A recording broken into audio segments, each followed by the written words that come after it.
Hello everyone, welcome to IS point. आज हम यहाँ पे बात करने वाले हैं, अपना नया चैप्टर स्टार्ट हो रहा है और इसमें है जाति, धर्म और लैंगिक मसले। ठीक है, तो ये बहुत अच्छा पॉइंट है। अभी तक हम बात करते आ रहे थे कि जाति के आधार पर, धर्म के आधार पर, लिंग के आधार पर, दिन आज हमें वो सीखने का मौका मिल रहा है, समझने का भी। सो इसको आप लोग पूरे कॉन्सेंट्रेट माइंड से देखिएगा और सुनिएगा भी। ठीक है, तो इसको यदि हम बात करें, ये हमारा 4th चैप्टर है, 10th क्लास की जो एनसीईआरटी है उसका 4th चैप्टर है, राइट। और इसमें जो टाइटल है क्या है, जाति, धर्म और लैंगिक मसले।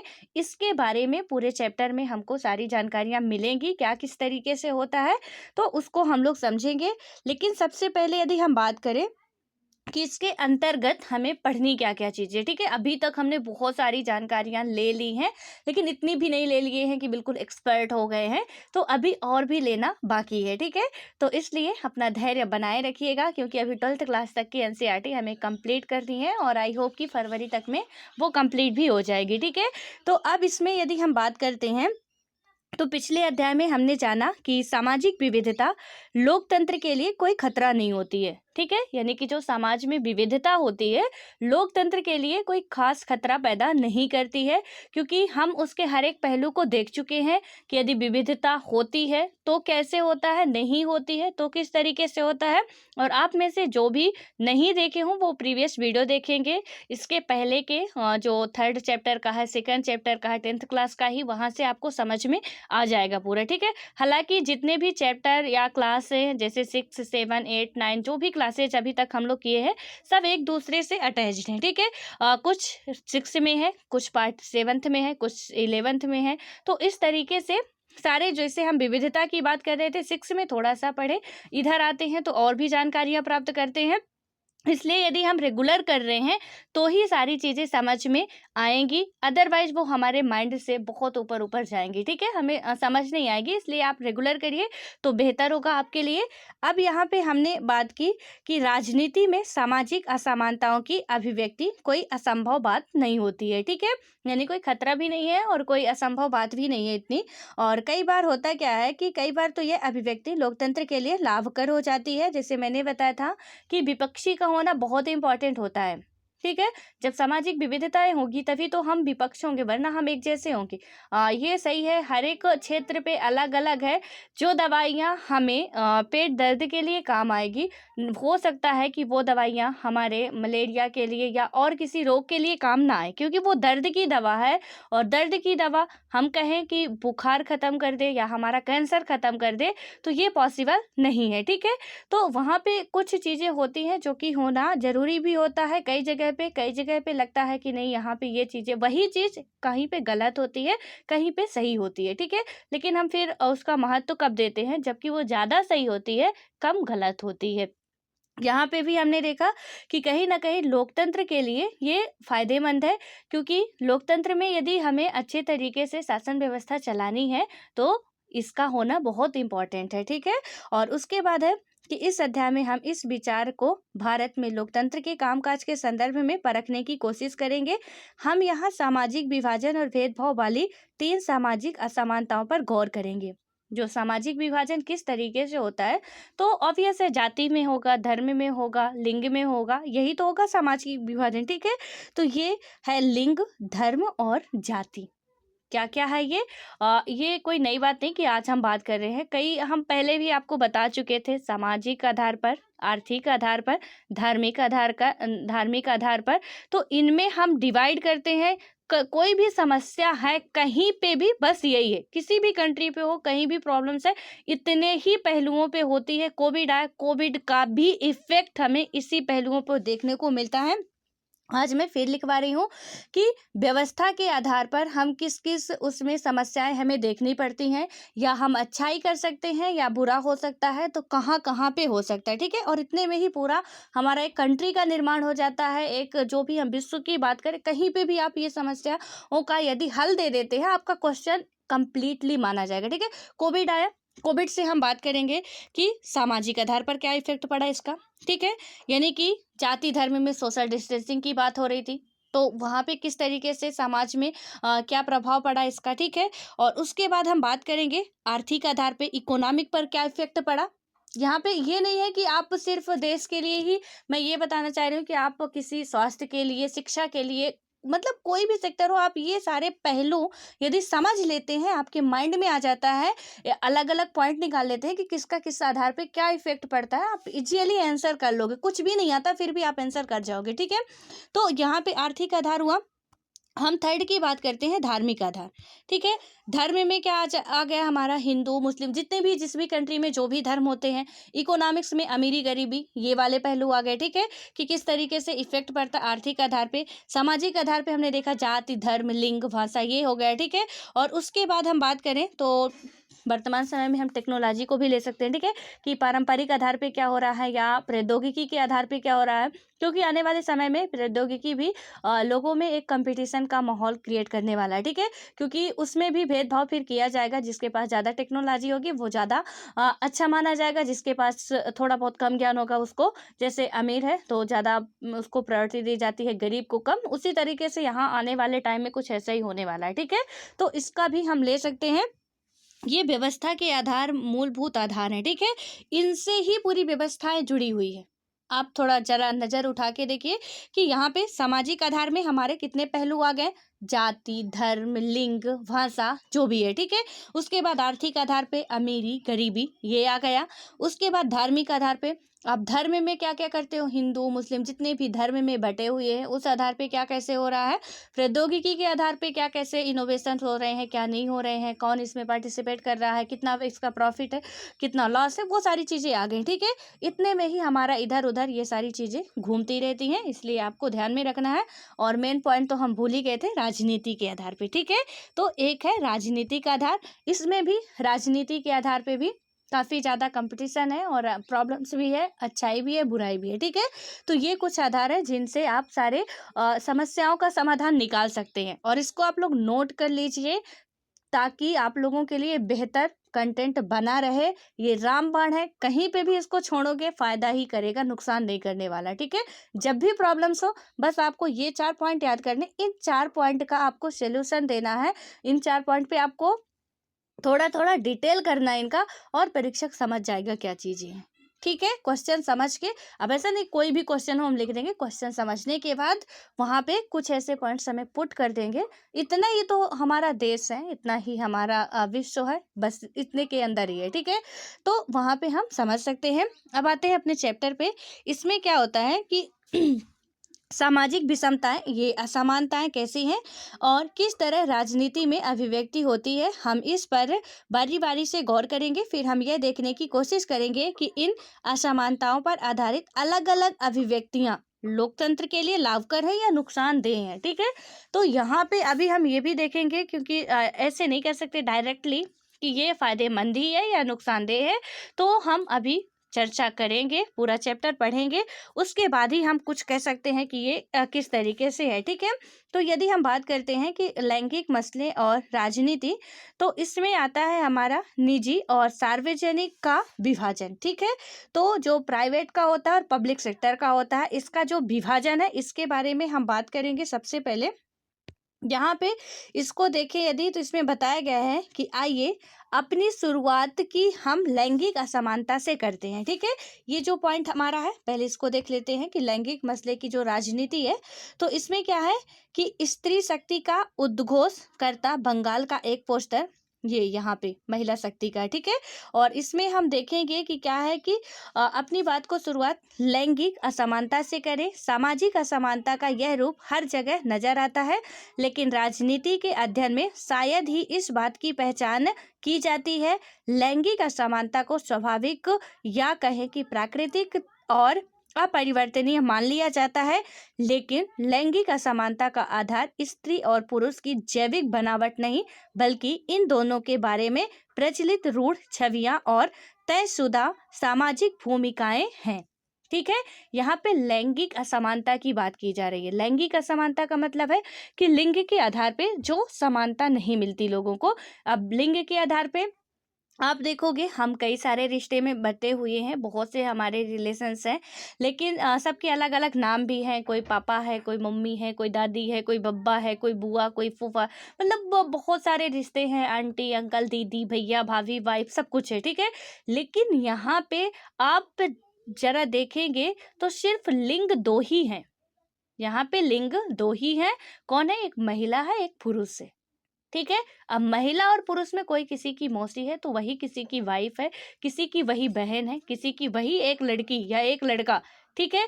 यानी कि हम देखते हैं पूरे हमारा जो विश्व है यहाँ पे लिंग 2 ही है, किसी में भी हो, चाहे पशु पक्षी में हो, कहीं पे भी हो। ठीक है। एक क्या है, मेल है, एक फीमेल है। यहाँ पे थर्ड जेंडर तो खैर वो है ही। ठीक है। तो इसमें 2 ही है, आप लड़की कहो या लड़का कहो, और उसके रिलेशन कुछ भी हो सकते हैं। ठीक है। तो इसमें बताया गया है कि लिंग के आधार पर असमानता जरूरी नहीं कि भगवान ने लड़की बनाया या लड़का बनाया। सृष्टि के सृजन के लिए दोनों ही इम्पोर्टेंट है। यदि ऐसा कोई सोचता है कि सिर्फ लड़की यहाँ पे सृजित कर सकती है कुछ भी, तो इम्पॉसिबल है। और कोई ऐसा भी सोचता है कि सिर्फ लड़का यहाँ पे कुछ कर सकता है, वो भी इम्पॉसिबल है। ठीक है। तो सृष्टि के सृजन के लिए दोनों का ही इम्पोर्टेंस है, चाहे वो लड़की हो चाहे वो लड़का हो। ठीक है। लेकिन यहाँ पे हमने अपनी सुविधाओं के लिए, जो पुरुषवादी विचारधारा है यहाँ पे, उन्होंने अपनी सुविधाओं के लिए, और थोड़ा बहुत ऑब्वियस है कि जब भी क्योंकि महिलाएं जो होती हैं प्रेग्नेंट होती हैं, बच्चे को जन्म देती हैं, उनमें कुछ ऐसी गतिविधियां होती हैं जिनके कारण थोड़ा बहुत उनमें मतलब उतनी स्ट्रांग नहीं रह जाती हैं। ठीक है। यानी थोड़ा बहुत उनमें वीकनेस रहती है। तो वहाँ पे क्या होता है कि उन्हें कमज़ोर मान के, क्योंकि इतनी ज़्यादा प्रॉब्लम्स फेस करने वाला कोई भी इंसान, आपको पता होगा कि जब एक महिला एक बच्चे को जन्म देती है, तो वहाँ पे महिला क्या, आप पशु पक्षी किसी को भी ले लीजिए, जब भी बर्थ होता है किसी बालक का, उसमें से उसकी मतलब आप समझ के चलिए कि नया जीवन, एक अवतार होता है। ठीक है। शायद आप में से जो भी देखे होंगे उनको पता होगा, महसूस किए होंगे कि ये होता क्या है। यहाँ पे उनको मतलब ऐसा कह सकते हो आप कि हो सकता है भगवान की मर्जी है बच जाएं, अच्छी बात है, नहीं तो बहुत से ऐसे होते हैं जिनकी जान भी चली जाती है। ठीक है। और इसमें भी बच्चा 9 महीने पेट में है, उसके बाद सही तरीके से कोई न्यूट्रिशन नहीं मिल रहा, कोई प्रोटीन नहीं मिल रहा है। बहुत ऐसे हमारे देश में तो और ज़्यादा, यहाँ भुखमरी है, ऊपर से यहाँ पे अच्छे तरीके से उनकी देखभाल केयर नहीं हो रही है। ठीक है। और उसमें भी कुछ कुपोषित हैं, कुछ किसी भी तरीके से, किसी में एनीमिया की कमी है, कुछ भी है, किसी में आयरन की कमी है। ये सारी प्रॉब्लम्स तो अलग से फेस करनी पड़ती है, और ये कुछ होता इसलिए भी है क्योंकि पुरुषवादी यहाँ पे विचारधारा है, और बहुत अच्छे तरीके से भी ये विचारधारा है। ठीक है। आज कहीं भी ये मानने को कोई भी तैयार नहीं है कि महिला को आगे लाया जाना चाहिए। हम बात करते हैं, सुधार हुआ है, महिला सशक्तिकरण आया है, सब कुछ है, सुधार हो रहा, काफ़ी अच्छा हर एक सेक्टर पे हो रहा, ठीक है। लेकिन फिर भी अभी जिस हिसाब से होना चाहिए, यानी कि पुरुषों के कंपेयर में बहुत ही कम है। अभी हाल फिलहाल का ही डेटा है, पुलिस सेक्टर पे था कि पुलिस पे कितनी महिलाएं हैं, पूरे आबादी की 48%, यानी कि इंडिया की हम बात करते हैं, 48% महिलाओं में से 10% महिलाएं पुलिस सर्विस में हैं। ठीक है। यानी कि 10% ओनली महिलाओं की भागीदारी पुलिस में है। कितना पीछे आप समझ सकते हैं कि 48%, यानी टोटल इंडिया में जितनी भी आबादी है उनमें से 48% महिलाओं का है, लेकिन 48% में से वो 10% ही यहाँ पे हैं, अपना पार्टिसिपेशन कर रही हैं। ठीक है। तो आप देख सकते हो आज भी पीछे कई महिलाएं होती हैं जिनको रोजगार मिल भी जाता है, छोड़ना पड़ता है क्योंकि घर से प्रेशर होता है कि बढ़िया ही मतलब पढ़ लिख के क्या करेगी, पोतना तो चूल्हे चौका है। ठीक है। करना वही है, तो इसलिए तुम अपना यही देखो। तो वहाँ पे ये सारी बातें होती हैं, और उसके बाद बहुत ज़्यादा इसी के कारण भेदभाव बना हुआ है। ठीक है। और ये एक में नहीं, हम बात कर रहे हैं पूरे ऑल ओवर इंडिया की, ये हर जगह पे हमें देखने को मिलता है। इंडिया ही नहीं, इंडिया जैसे और भी कई देश है जहाँ पे ऐसी स्थितियां देखने को मिलती हैं महिलाओं के लिए, जो भी है। हम इससे नकार नहीं सकते हैं कि यहाँ पे महिलाओं के लिए स्थितियां सुधार करने की कोई कोशिश नहीं की गई है, बिल्कुल सुधार हो रही है, बहुत अच्छी तरीके से सुधार हो रही है। लेकिन जो पहले से चला आ रहा है, आज भी लोग कहीं ना कहीं उसको एक्सेप्ट करने को तैयार नहीं है, बहुत से ऐसे लोग हैं। ठीक है। अब यहाँ पे थोड़ा-सा आप एक पॉइंट नोट कर लीजिएगा, ये है जो श्रम का लैंगिक विभाजन, इसको आप नोट कर लीजिएगा। इसमें है कि काम के बँटवारे का यह तरीका उसमें जिसमें घर के अंदर के सारे काम परिवार की औरतें करती हैं या अपनी देख-रेख में घरेलू नौकरियों से कराती हैं। ठीक है? यानी कि यहाँ पे काम का बँटवारा भी होता है, घर के काम-काज, कोई महिला सर्विस वाली भी है, घर का काम उसको भी करना पड़ेगा। दोनों ही सर्विस में है, पुरुष भी है, महिला भी है। अब बदलाव आ चुका, मैं इससे नहीं ना कह सकती हूँ कि अब बदलाव नहीं आया है, लेकिन कई जगह पे नहीं आया है, ये मैं ज़रूर कह सकती हूँ। ठीक है? कई जगह पे आया है बट कई जगह पे नहीं आया हुआ है, तो थोड़ा-सा इसको नोट कर लीजिएगा। और उसके बाद अब हम बात करेंगे यहाँ पे क्या है इसमें कि निजी और सार्वजनिक का विभाजन किस तरीके से होता है। ठीक है? लड़के और लड़कियों के पालन पोषण के क्रम में यह मान्यता उनके मन में बैठा दी जाती है कि औरतों की मुख्य जिम्मेदारी गृहस्थी चलाने और बच्चों का पालन पोषण करने की है। यानी कि जो औरतें हैं, हमको बचपन से ही, हम बहुत पहले बात कर चुके हैं, 6th क्लास में ही, स्टार्टिंग में ही बात किए थे। बचपन से ही हमारे अंदर ये भावना भरी जाती है, बेटा आप लड़की हो, आपको घर का गृहस्थी चलाना है और घर गृहस्थी के काम सीख लो, वरना ससुराल में जाओगी तो डंडे मिलेंगे। ठीक है? तो और वहाँ पे गालियाँ मिलेगी मम्मी को कि मम्मी ने क्या सिखाया है। कई सारे ऐसे हमें देखने को केस मिलते हैं कि महिलाओं को मार दिया जाता है, उनको जला दिया जाता है, कुछ भी, मतलब ऐसे बहुत सारे केसेस देखने को मिलते रहते हैं। ठीक है? तो इसमें क्या होता है कि इनका लालन पोषण भी कुछ इसी तरीके से होता है। यह चीज अधिकतर परिवारों के श्रम के लैंगिक विभाजन से झलकती है। जो अभी मैंने आपको वर्ड लिखवाया, किससे झलकती है? श्रम के लैंगिक विभाजन से झलकती है। ठीक है? कि काम में भी लैंगिक विभाजन यहाँ पे हो रहा है। औरतें घर के अंदर का सारा काम काज जैसे खाना बनाना, सफाई करना, कपड़े धोना और बच्चों की देखरेख करना आदि करती हैं, जबकि मर्द घर के बाहर का काम करते हैं। ऐसा नहीं है कि मर्द ये सारे काम नहीं कर सकते। ठीक है? मतलब घर के काम जो है, ऐसा बिल्कुल नहीं है कि वो नहीं कर सकते। कुछ जो बाहर रहते होंगे, हो सकता है कि अभी जो सुन रहे होंगे लड़के, आप लोग भी, कई सारे लोग बाहर रह रहे होंगे, तो कोई आपको खाना बनाने वाला नहीं होगा। ठीक है? आप खुद से बना रहे होंगे, झाड़ू पोछा करते होंगे, बर्तन धोते होंगे, सब कुछ करते होंगे, तो वहाँ पे ऐसा कोई नहीं कि हम नहीं कर सकते। लेकिन घर में जब हमारे पास बहन होती है, मम्मी होती है, हमारी वाइफ होती है, तो हमारे अंदर क्या आता है, एक ईगो आता है। ठीक है? मतलब बैठ जाते हैं आराम से, पानी लाना, चाय लाना, ये लाना, वो लाना, ऐसा करना, हम तो कुछ भी नहीं करना चाहते अपने से। ठीक है? क्योंकि हम बाहर करके आए हैं। उसके बाद और आगे देखते क्या होता है कि यहाँ पे मर्द सारे काम नहीं कर सकते। दरअसल वे सोचते हैं कि ऐसे कामों को करना औरतों के जिम्मे है, पर जब वो सिलाई कटाई से लेकर इन्हीं सारे कामों के लिए पैसे मिलते हैं, तो मर्द खुशी खुशी यही काम घर के बाहर करते हैं और अधिकांश दर्जी या होटल के रसोइये पुरुष होते हैं। घर के काम नहीं करते, जो होटल में खाना बनाते हैं, घर में वो भी काम नहीं करते हैं। ठीक है? यहाँ पे हम बहुत सारी चीज़ों को अभी नज़रअंदाज कर रहे हैं। आप यूपीएससी की अभी प्रिपरेशन कर रहे हो, तो आप थोड़ा समझदार हो सकते हो। अभी सबके मन में वही चीज़ें भरी हुई हैं और भरी ही रहेंगी जब तक वो उनको ये सारी जानकारियाँ नहीं मिलेगी, वो भरी ही रहेंगी। ठीक है? कि यहाँ पे होटल का, ठीक है, वो होटल में बहुत अच्छा खाना बनाते हैं, बहुत टेस्टी खाना बनाते हैं। सिलाई करने वाला एक टेलर है, बहुत अच्छे अच्छे कपड़े सिलते हैं, बहुत अच्छे अच्छे वो सारे काम कर लेते हैं, बेहतर तरीके से साड़ी ब्लाउज जो भी है सब कुछ बना लेते हैं। ठीक है? लेकिन वही इंसान अपने घर के लिए एक वक्त का खाना नहीं बना सकता है। घर आने के बाद बस उसका यही है, क्योंकि वहां उससे पैसा मिल रहा है, वो करेगा, लेकिन घर आने के बाद कोई पेमेंट नहीं मिल रही है, यहाँ पे वो नहीं करने वाला, क्योंकि उनका मानना है कि घर की औरतें ही घर का काम करती हैं, पुरुष नहीं करते। जबकि खाना बनाना वो होटल में कर रहे हैं, लेकिन वही रसोइयाँ घर में आके नहीं बना सकते हैं। ठीक है? और उसके बाद क्या होता है कि वहाँ पे हम बात करें तो अधिकांश जो भी पुरुष होते हैं, और इसलिए औरतें घर के बाहर का काम ना करती हों, ऐसा भी नहीं है। अब यहाँ पे दूसरा टॉपिक आता है कि ऐसा नहीं है कि औरतें भी घर के बाहर काम नहीं करती हैं। गांवों में स्त्रियां पानी और जलावन जुटाने से लेकर खेत में कटने तक का काम करती हैं, ठीक है, यानी कि सॉरी खटने तक का काम करती हैं। शहरों में भी हम देखते हैं कि कोई गरीब स्त्री किसी मध्यम वर्गीय परिवार में नौकरानी का काम कर रही है और मध्यम वर्गीय स्त्री काम करने के लिए दफ्तर जा रही है, ठीक है।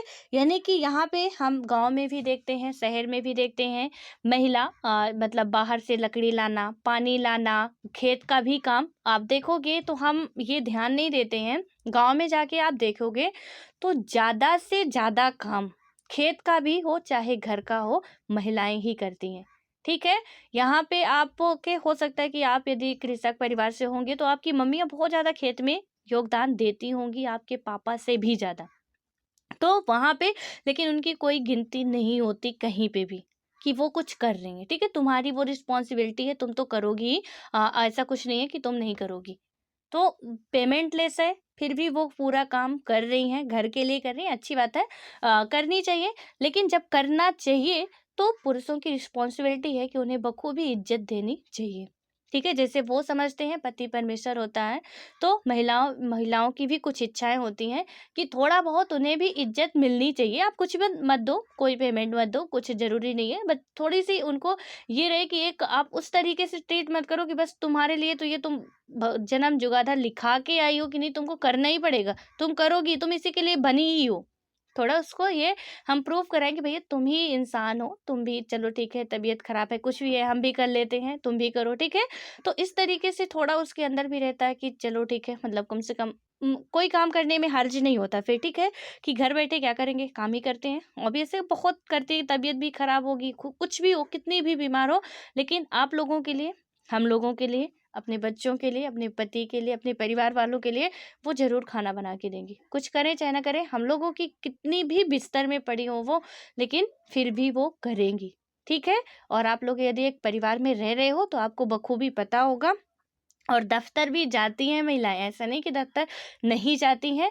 आज बहुत सी आप में से जो बहुत सारी लड़कियां भी होगी जो कि प्रिपरेशन कर रही हैं और आप ऑफिस जाएंगी, ज्वाइन करेंगी, सब कुछ है। बहुत सारी लड़कियां जॉब में भी है, ठीक है, तो वो काम करती हैं। घरेलू काम के अतिरिक्त अपनी आमदनी के लिए कुछ ना कुछ काम करती हैं, लेकिन उनके काम को ज़्यादा मूल्यवान नहीं माना जाता और उन्हें दिन रात काम करके भी उसका श्रेय नहीं मिलता। बस वही जो मैंने बताया कि थोड़ा बहुत आप इज्जत दे दो, कुछ मत दो, लेकिन फिर भी उन्हें नहीं मिलता। उन्हें यही कहा जाता है, घर से बाहर से आप आते हो, ऊपर से शुरू हो जाते हो, नहीं ऐसा नहीं हुआ, ऐसा नहीं हुआ। हमने जानने की कोशिश नहीं की ऐसा क्यों नहीं हुआ। हो सकता है जब डेली होता था, आज तबीयत खराब होगी, आज कोई प्रॉब्लम्स हो सकती है, लेकिन ये पितृ प्रधान देश है, यहाँ पे प्रायोरिटी बहुत अच्छे तरीके से चलती है। यहाँ पे कोई पूछना नहीं चाहता, भैया जैसा नहीं हुआ इधर, ये सब कुछ बिखरा पड़ा, आज क्या हुआ, कोई नहीं पूछने वाला। सीधे ही आके चिल्लाने लगे, ऐसा क्यों नहीं हुआ, कहाँ थे अभी तक, क्या कर रहे थे। अब वो वहां पे तो उसका दिमाग खराब हुआ कि मतलब सारा दिन करो और ऊपर से कुछ भी गलती रह जाए तो डांट भी खाओ, ठीक है। लेकिन इसमें क्या हुआ कि जो एक पुरुष, यहाँ पे थोड़ा सा अंतर समझिएगा, कि एक पुरुष जो दफ्तर पे काम करके आता है बाहर से, उसकी घर पे इतनी इज्जत होती है, लोग इतना डरते हैं क्योंकि उसने डर बना के बैठा के रख दिया। आएंगे तो यहाँ पे डांट सुननी पड़ेगी, जल्दी जल्दी फटाफट करो, कुछ भी, तुम ठीक हो नहीं ठीक हो डजेंट मैटर, तुम कैसे भी हो, मर रहे हो अलग बात है, लेकिन तुम इसको काम खत्म करो, नहीं तो आगे आएंगे तो डांट सुनने को मिलेगी, ठीक है। और उसके बाद क्या होता है कि महिलाएं चाहे दफ्तर जाएं चाहे कहीं भी जाएं, लेकिन उनके घर का भी काम करें, बाहर भी जाएं, उनके काम की कोई वैल्यू नहीं होती है, क्योंकि उन पे सिर्फ यही कह दिया जाता है, तुम्हारी तो रिस्पॉन्सिबिलिटी है, तुम्हें तो करना ही पड़ेगा, क्योंकि तुम्हारा मतलब जन्म से ही है कि महिलाएं इसी के लिए बनी है, घर का काम काज तो उन्हें करना ही पड़ेगा, चाहे कुछ भी हो जाए, ठीक है। गांव वगैरह में कहने को मिलता है, यदि आप में से आपकी बहन वगैरह या कुछ लड़कियां होगी जो पढ़ना चाहती हैं, आगे बढ़ना चाहती हैं, तो उनको यही गांव में कुछ जो दकियानूसी वाले हैं कहते हैं, अरे आगे चल के तुम्हें चूल्हा चौकी ही करना है, काहे के लिए परेशान हो रही हो, ससुराल जाके यही करना, कौन सा कलेक्टर बन जाना है, ठीक है। तो लोग ऐसे कहते, कलेक्टर मामूली शब्द नहीं है बस यही इसी का एग्जांपल देते, कौन सा तुझे कलेक्टर बन जाना है पढ़ लिख के, जो इतना मतलब पढ़ लिख रही, स्कूल जा रही, कॉलेज जा रही, टाइम बर्बाद करे, घर का काम काज सीख ले, वरना ससुराल में अच्छे खासे डंडे मिलेंगे, ठीक है। तो उन्हें पहले से ही हम सिखाते हैं कि ऐसा कर लो, उसके बाद आता है कि श्रम के इस तरह के विभाजन का नतीजा यह हुआ कि औरत तो घर के चार दीवारी में सिमट कर रह गई है और बाहर का सार्वजनिक जीवन पुरुषों के कब्जे में आ गया। मनुष्य जाति की आबादी में औरतों का यानी कि बाहर का पूरा हिस्सा जो है वो पुरुष के कब्जे में आ चुका है। माना जाता है कि औरतें बाहर सेफ नहीं है, बिल्कुल सेफ नहीं है, क्योंकि पुरुषवादी जो विचारधारा है वो औरतों को सेफ रहने नहीं देती है। ठीक है। आज हम जो भी पुरुष है वो अपनी बहन की इस रिस्पेक्ट करते हैं, उसकी इज्जत करते हैं, उसकी इज्जत बचाना जानते हैं, लेकिन वही पुरुष दूसरों की लड़कियों की इज्जत उछालना बखूबी जानते हैं। ठीक है। वो बाहर रहते हैं, बाहर 12 बजे रात रहे, 11 बजे रात रहे, कोई उसमें वो नहीं है, परेशानी नहीं, लेकिन एक महिला बाहर निकल जाती है तो उनके हाथों का खिलौना बन जाती है वो। ऐसा कुछ हमारा समाज जो हो चुका है कि वही पुरुष, जो कि आप में से कई लोग हैं, हम सब अपनी बहन की, अपनी मम्मी की बहुत रिस्पेक्ट करते हैं, कोई भी ऐसा नहीं होगा लड़का जो ऐसा नहीं करता होगा, लेकिन वही जो बाहर निकल के दूसरों की लड़कियों की इज्जत करना भूल जाता है कि ये भी किसी की बहन होगी, किसी की कुछ भी होगी, बस उसे देखते ही उसकी जो भी राक्षसीपन है वो उत्पन्न होता है। ठीक है। क्योंकि उसे लगता है कि हम स्ट्रांग है, हम महिलाओं से ज्यादा पावरफुल है, ये हमारा कुछ नहीं बिगाड़ पाएंगे, हम इनका सब कुछ बिगाड़ लेंगे। और ये मानसिकता उनके अंदर बहुत अच्छे तरीके से घर कर गई है। और उसके बाद क्या होता है कि सार्वजनिक जीवन में, खासकर राजनीति में, उनकी भूमिका नगण्य ही है। और यह बात अधिकतर समाजों पर लागू होती है। पहले सिर्फ पुरुष को ही सार्वजनिक मामलों में भागीदारी करने, वोट देने या सार्वजनिक पदों के लिए चुनाव लड़ने की अनुमति थी। धीरे धीरे राजनीति में लैंगिक मुद्दे उभरे। दुनिया के अलग अलग हिस्सों में औरतों ने अपने संगठन बनाए और बराबरी के अधिकार हासिल करने के लिए आंदोलन किए। विभिन्न देशों में महिलाओं को वोट का अधिकार प्रदान करने के लिए आंदोलन हुए। इन आंदोलनों में महिलाओं के राजनीतिक और वैधानिक दर्जे को ऊंचा उठाने, और यहाँ पे यानी कि आंदोलन महिलाओं के द्वारा बहुत सारे किए गए हैं, और हम ये जो भी आंदोलन किए गए हैं उनके बारे में पढ़ भी चुके हैं। उसके बाद क्या होता है कि उनके लिए शिक्षा और रोजगार के अवसर बढ़ाने की मांग की गई। मूलगामी बदलाव की मांग करने वाले महिला आंदोलनों ने औरतों के व्यक्तिगत और पारिवारिक जीवन में भी बराबरी की मांग उठाई। इन आंदोलनों को नारीवादी आंदोलन कहा जाता है। ठीक है। यानी कि यहाँ पे जो उन्होंने बराबरी की या समानता की मांग उठाई, उन्हें हम क्या कहते हैं? नारीवादी आंदोलन कहते हैं। नारीवादी का मतलब क्या होता है, आप इस वर्ड को भी नोट कर लीजिएगा। इसमें होता है औरत और मर्द के समान अधिकारों और अवसरों में विश्वास करने वाली महिला या पुरुष। ठीक है। यानी कि औरत और मर्द के समान अधिकारों और अवसरों में विश्वास करने वाली महिला जो होती है या कि पुरुष, उसे हम क्या कहते हैं? नारीवादी कहते हैं। इसमें हम बात करेंगे कि लैंगिक विभाजन की राजनीतिक अभिव्यक्ति, और इस सवाल पर राजनीतिक गोलबंदी ने सार्वजनिक जीवन में औरतों की भूमिका बढ़ाने में मदद की। ठीक है। यहाँ पे ये जो उनके द्वारा आंदोलन किया गया, इसमें काफ़ी ज़्यादा उनको हेल्प भी मिली कि वो भी पार्टिसिपेट कर सके। आज हम वैज्ञानिक, डॉक्टर, इंजीनियर, प्रबंधक, कॉलेज और विश्वविद्यालय शिक्षक जैसे पेशों में बहुत सी औरतों को पाते हैं, जबकि पहले इन कामों को महिलाओं के लायक नहीं माना जाता था। दुनिया के कुछ हिस्सों जैसे स्वीडन, नॉर्वे और फिनलैंड जैसे स्कैंडिनेवियाई देशों में सार्वजनिक जीवन में महिलाओं की भागीदारी का स्तर काफी ऊंचा स्तर है। कुछ देश ऐसे हैं जहां महिला की भागीदारी बहुत अच्छी है, और जहां भी महिला की भागीदारी बहुत अच्छी है, यानी दोनों ही काम कर रहे हैं मिलके, वहां का डेवलपमेंट जो है वो कुछ अलग ही तरीके का है। ठीक है। लेकिन जहां पे हम चार दीवारी के अंदर बंद हैं, रूढ़वादी विचारधारा से ग्रसित है, वहां पे क्या है कि हम बहुत पीछे हैं। बहुत पीछे क्यों है? क्योंकि यहाँ पे मैं एक को ब्लेम नहीं कर सकती हूँ कि सिर्फ एक की गलती हो सकती है, हमारे पूरे समाज की यहाँ पे गलतियाँ हैं। इतनी घिनौनी मानसिकता बनी हुई है कि यदि आप खुलेआम घूम रहे हो रात में, हो सकता प्रॉब्लम्स हो गई, एक लड़की खुलेआम जा रही है, आप उसे बुरी नज़र से क्यों देखने लगते हो? क्यों नहीं चाहते कि वो जा रही है, घर तक पहुंच जाए सेफली, आप उसकी हेल्प मत करो, लेकिन उसके पीछे भी तो मत पड़ जाओ ना कि वो अकेले जा रही है, रात में जा रही है, इसका मतलब आप उसका कुछ भी फायदा उठा सकते हो। लेकिन ये घिनौनी मानसिकता, कितना भी शरीफ इंसान हो ना, जानवर जाग ही उठता है, ठीक है? तो वहाँ पे ये सिर्फ़, और यदि ऐसा कुछ हो जाता हमारे इधर, कानून व्यवस्थाएँ अच्छी खासी स्ट्रॉन्ग हो जाएँ कि कोई हालाँकि स्ट्रॉन्ग तो बनी हुई है, बहुत सारे व्यवस्थाएँ बनी हुई हैं कानून में, लेकिन निर्भया केस में हम देख चुके हैं कि 7 साल बाद न्याय मिलता है जाके, ठीक है? 2012 का केस 2020 में 19 में उसका जो भी सॉल्यूशन है वो आता है 19-20 में। तो ये कोई नई बात नहीं है, कानून बहुत से बने हुए हैं। लेकिन और यहाँ पे ऐसा भी नहीं कि एक पैसे वाली महिला को कुछ नहीं किया जाता है। जो हैदराबाद का केस था, कांड था, वो डॉक्टर थी, ठीक है? लेकिन वहाँ पे भी उसकी भी दुर्दशा की गई। तो ये सिर्फ़ मानसिकता है हमारी, इसीलिए ऐसा हो रहा है। जब तक ये हमारी मानसिकता, मेंटालिटी नहीं चेंज होगी ना, ऐसा होता ही रहेगा, कानून चाहे जितना भी सुधार कर ले। ये बिल्कुल तय है, ठीक है? कि जब तक हम नहीं समझेंगे, हम नहीं सुधरेंगे, कुछ भी यहाँ पे नहीं अच्छा होने वाला है। हमारे देश में क्या होता है कि आज़ादी के बाद से महिलाओं की स्थिति में कुछ सुधार हुआ है, पर वे अभी भी पुरुषों से काफ़ी पीछे हैं। तो इससे नकार नहीं सकते हैं कि महिलाओं की स्थिति में सुधार नहीं हुआ है, लेकिन पुरुषों की स्थिति में वो काफ़ी पीछे हैं, हर एक सेक्टर पे, ठीक है? आप जब भी कभी आंसर लिखेंगे महिलाओं के बारे में, ऐसे भी आता है और टॉपिक भी आपके हैं महिलाओं से रिलेटेड, पेपर फर्स्ट में भी है। तो आप जब भी लिखेंगे वहाँ पे बिल्कुल एकदम से ऐसे नहीं हो जाना, न्यूट्रल हो जाना कि मतलब महिलाओं के लिए सारी अच्छाइयाँ अच्छाइयाँ लिख दो, ठीक है? वहाँ पे हमको इतना लिखना है कि पुरुषों की तुलना, महिलाओं की स्थिति में सुधार हुई है, लेकिन पुरुषों की तुलना में आज भी कम है। और आंकड़ा आपको दर्शाना पड़ेगा कितने परसेंट कम है, क्या है, वो आप जब भी करंट से अपडेट रहेंगे तभी समझ में आएगा कि किस सेक्टर में कितने, जैसे मैंने अभी पुलिसिंग का आपको दिया कि पुलिस के सेक्टर में कितनी महिलाएं हैं, 40% आबादी का 10% ही महिलाएं हैं।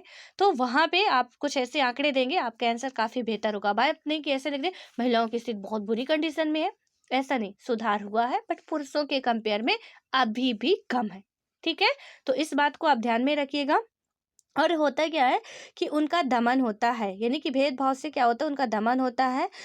इसमें होता क्या है कि महिलाओं में साक्षरता की दर अब भी मात्र 54% यानी कि 54% है, जबकि पुरुषों में 76% है, ठीक है? यानी कि शिक्षा के, एजुकेशन के सेक्टर में हम देख रहे हैं कि एजुकेशन में 54% महिलाओं की है। अभी आप करेंट आंकड़ा लेंगे तो वहां से आपको हो सकता है कि डाटा चेंज मिले, ठीक है? और उसके बाद 76% पुरुषों की आबादी, यानी कि पुरुष ज़्यादा है महिलाओं की कंपेयर में। और इसी प्रकार स्कूल पास करने वाली लड़कियों की एक सीमित संख्या ही उच्च शिक्षा की ओर कदम बढ़ा पाती है। जब हम स्कूली परीक्षाओं के परिणाम पर गौर करते हैं, यानी कि 10th तक हो सकता है कि लड़कियां पढ़े भी, लेकिन उसके बाद क्या होता है कि वो कुछ की शादी कर दी जाती है, 18 की हुई कि उनकी शादी कर दी गई, उसके बाद फिर उनके बच्चे वगैरह हो गए, कोई पढ़ने नहीं जाता, ठीक है? बहुत सी लड़कियां ऐसी हैं जिनकी यही होता है। आप में से देखेंगे बहुत सी यूपीएससी टॉपर भी हैं जो अभी एसडीएम है, डीएम है, स्टेट पीसीएस में सेलेक्टेड है। आप इंटरव्यू यदि सुनते होंगे तो आप देखे होंगे, उनको भी, उनकी भी एक टाइम ऐसी कंडीशन थी जबकि उन्हें अपने पेरेंट्स से बोलना पड़ा था कि बस मेरे लिए 1 साल रुक जाओ आप, मैं कुछ कर लूँगी उसके बाद ही कर लेना। यानी ऐसी कंडीशन आ जाती, घर वालों से भीख माँगना पड़ता है कि हमें 1 साल तो दे दो कम से कम हमें अपनी पढ़ाई के लिए, ठीक है? ताकि हम कुछ कर सकें, जिनको करना है। बाकी जिनका नहीं हो पाता फिर उनके लिए तो चलो ठीक है जाओ। अब पेरेंट्स की भी गलती नहीं होती, मैंने बताया ना कि हमारे समाज की कुछ सोच ही ऐसी बन चुकी है कि लड़कियाँ बड़ी होती हैं तो रिश्तेदारों की आगे ही बिल्कुल, मतलब लड़की बड़ी हो गई, अभी तक शादी नहीं किए हो, यहाँ लड़का अच्छा है, आप शादी कर दो लड़की की। बस लड़की थोड़ा-सा बड़ी हुई नहीं, 12वीं पास की नहीं, उसके रिश्ते बिल्कुल आने लगते हैं और वहाँ पे उसकी शादी कर दी जाती है। और जब शादी कर दी जाती है, तो फिर वो किसी काम की नहीं रहती है। मतलब ऐसे नहीं किसी काम की नहीं रहती, पढ़ाई-लिखाई सब कुछ बंद कर दी जाती है, पुरुषों पे वो पूरी तरीके से, थोड़ा बहुत नहीं पूरी तरीके से डिपेंड हो जाती है। जो करेंगे, जो देंगे बस उतना ही है, उसके आगे कुछ भी हमारी लाइफ नहीं, घर पे रहो, काम करो, उसके अलावा कुछ भी नहीं है।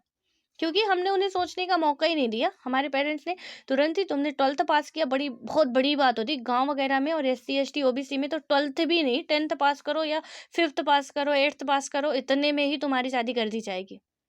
ठीक है? जो ऐसे कैटेगरी के हैं कि एससी, एसटी या ओबीसी से आते हैं, वहाँ पे तो और बुरी कंडीशन है कि तुम लड़की है, 8वीं पढ़ रही है, 9वीं पढ़ रही है या कि 10th पास की है, उसकी शादी जल्दी से जल्दी कर दो। क्योंकि लड़की है। एक तो लड़की हो गई तो मातम मनाते हैं कि लड़की हो गई, दूसरी बात कि लड़की हुई भी तो जल्दी से इसको घर से निपटाओ, शादी करो, ज़माना खराब है। यही दिया जाता है, ज़माना खराब है बेटा, हम बुड्ढे हो रहे हैं, जाओ अपने घर। ठीक है, ये हमारा घर नहीं, जाओ अपने घर। तो ऐसे होता है। और आप लोग यदि परिवार में रह रहे हो, समाज में रह रहे हो, बखूबी आपको सारी चीज़ें पता होगी। और जो भी लड़कियां होंगी उनको तो और अच्छे तरीके से पता होगी। एक लड़की के साथ नहीं, ये हर लड़की के साथ होता है। क्योंकि जब भी हम कोई प्रिपरेशन करना चाह रहे, आप लोग भी आगे बढ़ना चाह रहे हैं यदि, तो क्या सोचते हैं कि हमें कुछ टाइम मिले, क्योंकि ये ऐसा तो नहीं हम एक दिन में कर लेंगे। और जब हमें टाइम चाहिए होता है तो फिर हमें क्या करना पड़ता है, बहुत मिन्नतें करनी पड़ती है कि प्लीज़ हमें 1 साल का तो मौका दे दो, 2 साल का तो मौका दे दो कम से कम, तो हम कुछ कर लें।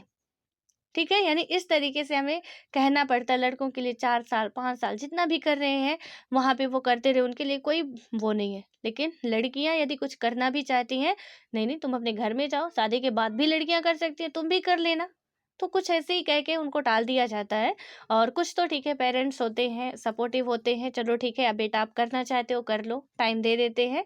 लेकिन हाँ, टाइम भी लिमिट रहता है, इतना ही है, करना हो तो कर लो, नहीं तो फिर नहीं करना। ठीक है, एक मैं इंटरव्यू सुन रही थी, एक आईएएस टॉपर ही है, वहां पे उन्होंने कहा था, मेरे पापा ने मतलब शर्त रखी थी कि इस अटेम्प्ट में तुमने यूपीएससी क्लियर नहीं किया, या कोई भी एग्जाम तुमने क्लियर नहीं किया, तुम्हारी मैं शादी करा दूंगा। ठीक है, तो उन्होंने बताया था कि मतलब जो उनके साथ ये समस्याएं हुई, इतने बड़े पोस्ट में हो जाने की तैयारी कर रहे, पहुंच भी गई। हो सकता है कि ये उनके लिए प्लस पॉइंट रहा हो, पापा का ये टारगेट कि उन्होंने बहुत ही मन लगा के पढ़ाई की और फर्स्ट अटेम्प्ट में ही उन्होंने अपना क्लियर कर लिया।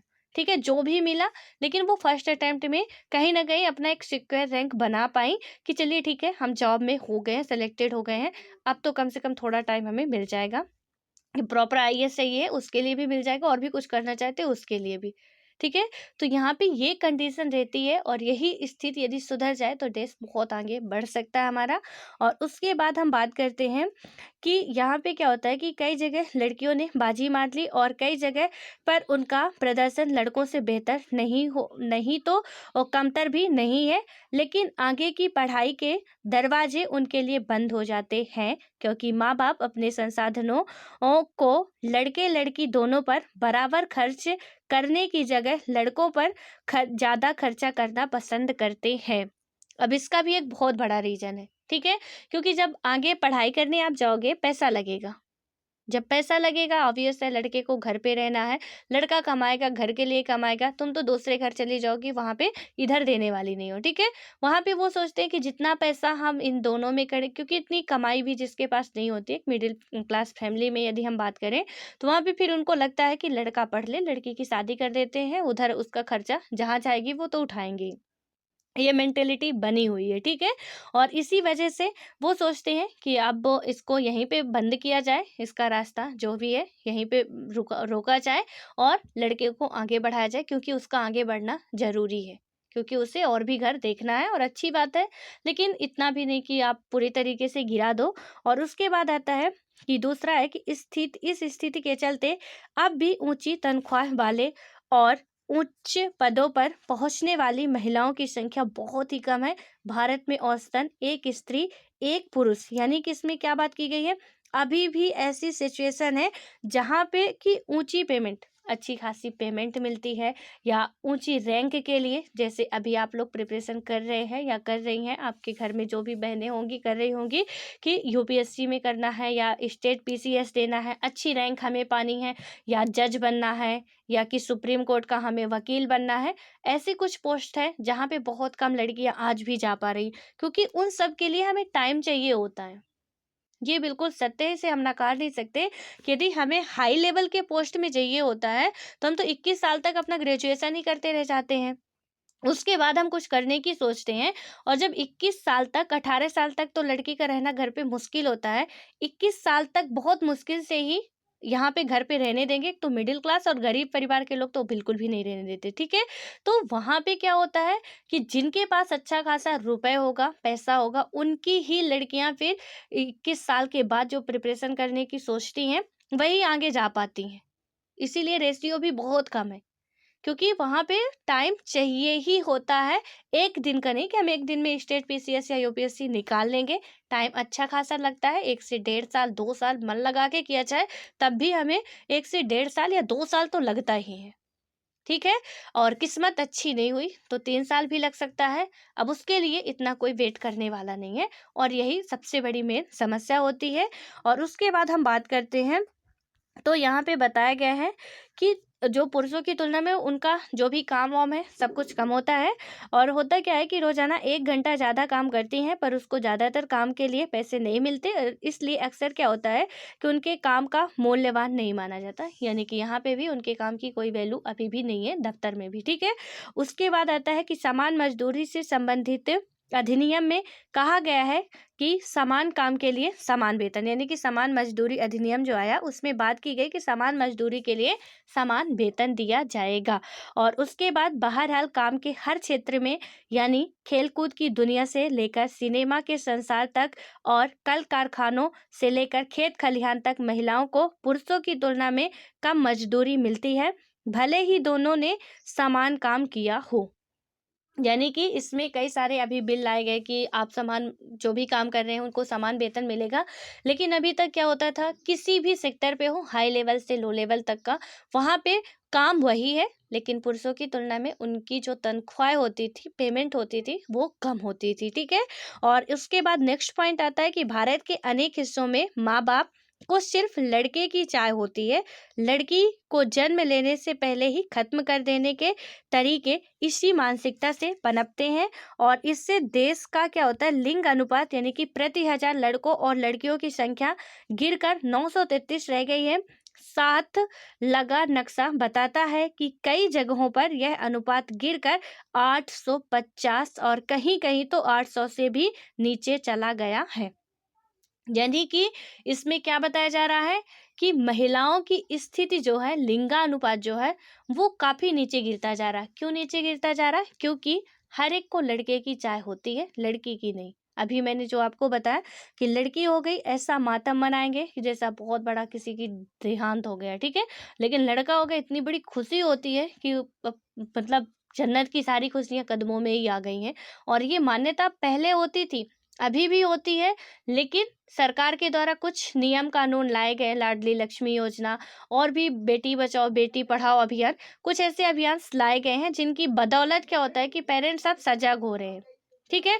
उनको वो बेटियां पैदा होती हैं तो कोई इशू नहीं होता है, प्रॉब्लम्स नहीं होती है कि चलो ठीक है कि बेटियां हैं ही, मतलब बेटियां हैं, गवर्नमेंट कुछ इसके लिए कर रहा है, कुछ हम करेंगे तो बेहतर तरीके से काम हो जाएगा, ठीक है? इसकी वजह से थोड़ा सोच अभी बढ़ी, थोड़ा थोड़ा सा हम बात कर सकते हैं, बहुत नहीं। बहुत में तो हम कह देंगे तो देश ही सुधर जाएगा हमारा, ठीक है? लेकिन अभी भी बहुत ऐसे सेक्टर है जहाँ पे लड़कियों की बिल्कुल चाहत नहीं होती है, लड़कियों को कोई नहीं चाहता है। चाहते हैं आज भी देखेंगे हम, अरे क्या हुआ, लड़की हुई है, अरे लड़की हुई, जैसे मतलब आ, कोई सुनता भी है ना, उसको भी ऐसा लगता है किसी के घर में हुई है, दूसरे तो जिसके हुई तो उसका तो ठीक है ही है, लेकिन किसी से बताओ क्या हुआ, लड़की हुआ, अरे लड़की हुई है, मतलब ऐसे बोलते हैं उधार उधार के कुछ, इनको ही सारा खर्चा उठाना है, ठीक है? उसके बाद हम बात करेंगे कि महिलाओं से के उत्पीड़न, शोषण और उन पर होने वाली हिंसा की खबरें हमें रोज पढ़ने को मिलती हैं। शहरी इलाके तो महिलाओं के लिए खास तौर से असुरक्षित है। वे अपने घरों में भी सुरक्षित नहीं है, क्योंकि वहां भी उन्हें मारपीट तथा अनेक तरह की घरेलू हिंसा झेलनी पड़ती है। यहाँ पे सिर्फ गांव में ही प्रॉब्लम नहीं, गांव के लोग ही शहर में जाके रह रहे हैं, ठीक है? वहां तो और अकेले में मारने को मिल रहा है, क्योंकि पड़ोसी भी देखने नहीं आता कि क्या कर रहे हो तुम। गाँव में तो ठीक है कि आप मार रहे हो, पड़ोसी भी आ गया, इधर के भी आ गए, उधर के भी आ गए। लेकिन शहरों में तो और प्रॉब्लम्स है कि कोई देखने भी नहीं आता क्या हो रहा है, ठीक है? और तब वहाँ पे और ज़्यादा समस्या क्रिएट हो जाती है। और उसके बाद हम बात करते हैं यहाँ पे कि महिलाओं का राजनीतिक प्रतिनिधित्व, ठीक है? तो अब राजनीति में, क्योंकि पॉलिटी पढ़ रहे हैं तो राजनीति का पढ़ना तो बहुत इंपॉर्टेंट है। और इसमें हम देखेंगे, ये लिखा हुआ है, रिपोर्ट है एक, 50 million women missing in south Asia, ठीक है? यानी कि दक्षिण एशिया में 50 मिलियन से ज़्यादा महिलाएं हैं जो मिसिंग हैं तो पैदा हुई हैं, देश में इंक्लूड भी हैं जनसंख्या में, लेकिन मिसिंग है, इनका कहीं रहता पता नहीं है, कहाँ गायब कर दिया जाता है, ठीक है। साउथ एशिया की ऐसी कंडीशन है, साउथ एशिया में कई सारी कंट्रियाँ आती हैं, तो वहाँ पे सिर्फ भारत ही नहीं, भारत के अलावा भी और सारे देश है, तो वहाँ की भी कुछ सिचुएशन ऐसी ही है। और उसके बाद ये इंडिया का जो मैप है 800 से कम, 800 से या 49 से यहाँ पे लिखा हुआ है, थोड़ा सा आप इसको देख के और यहाँ पे मैप का थोड़ा सा निरीक्षण कीजिएगा कि कहाँ पे ज़्यादा, यानी 800 से कम इधर ये वाले रीजन में, हरियाणा पंजाब वाला जो है वहाँ पे महिलाओं की स्थिति काफ़ी बेकार है, यहाँ पे आपको थोड़ा सा दिख रहा होगा, ठीक है। तो यहाँ हर जगह पे आप देखिएगा 800 से 849 तक की हम बात करते हैं, ये कुछ रीजन है इधर के, ठीक है, जो डार्क वाले हैं ज़्यादा। तो आपके पास यदि मैप होगा वहाँ पे देख लीजिएगा, एक वर्ड और यहाँ पे आता है पितृ प्रधान, ठीक है, जिसे हम पेट्रियार्की बोलते हैं। इसमें क्या होता है कि इसका शाब्दिक अर्थ तो पिता का शासन है, पर इस पद का प्रयोग महिलाओं की तुलना में पुरुषों को ज़्यादा महत्व, ज़्यादा शक्ति देने वाली व्यवस्था के लिए भी किया जाता है। यानी कि ये किसके लिए है कि यहाँ पे पुरुषों महिलाओं की तुलना में पुरुषों को ज़्यादा महत्व भी दिया जाता है, ज़्यादा शक्तिशाली भी माना जाता है, ज़्यादा उनको प्रायोरिटी दी जाती है कंपेयर टू वुमेन, ठीक है। और यहाँ पे आप देखेंगे, मैंने बताया आपको कि यदि महिला और पुरुष की भागीदारी में थोड़ा बहुत सिमिलरिटी आती है, देश काफ़ी आगे जा सकता है, ठीक है। आप केरल का एग्जाम्पल लेंगे, दक्षिण भारत के जो ये स्टेट हैं यहाँ का आप एग्जाम्पल लेंगे, काफ़ी अच्छा हर एक सेक्टर में है ये लोग, ठीक है, काफ़ी बेहतर प्रदर्शन कर रहे हैं, चाहे एजुकेशन का हो, चाहे हेल्थ का हो, चाहे पॉलिटिकल हो, हर एक सेक्टर पे बहुत अच्छी स्थिति है यहाँ पे, ठीक है।